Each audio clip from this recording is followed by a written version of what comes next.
Алианс с хоризонтално оттичане и казанче с двоен бутон за икономия на вода и още много оферти в брошурата на Мусорни колаж.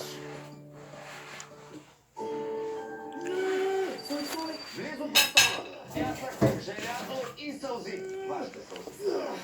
Снимам.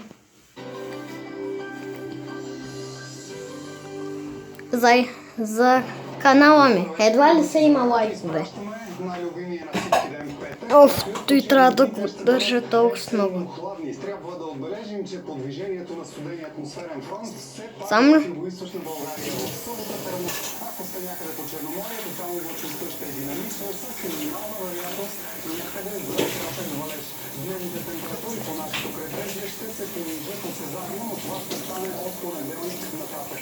И като споменахме за понеделник, първият учебен ден, той ще бъде доста прохладен и понеделник и втори сутрин термометрите ще се набавят около 10 градуса, дори ще паднат под 10 градуса в високите полета на Западна България. През първата половина на предстоящата седмица облачността ще остане променлива, но вероятността за валежи е сравнително малка. Ако се запазите същата атмосферна конфигурация на сега, нататък може да се очаква по-динамично време, с валежи повече неща в страната, и на всички степени на средиземноморски циклон. Такъв сценарий ни чертае прогнозите, при всички случаи времето, колкото и да е динамично, все пак ще позволява да се разходваме някъде навън и да се радваме на късното лято.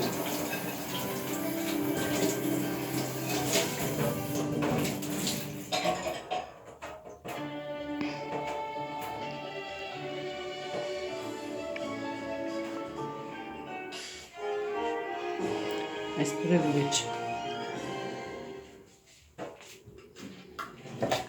Той ти засича гласа, така че му...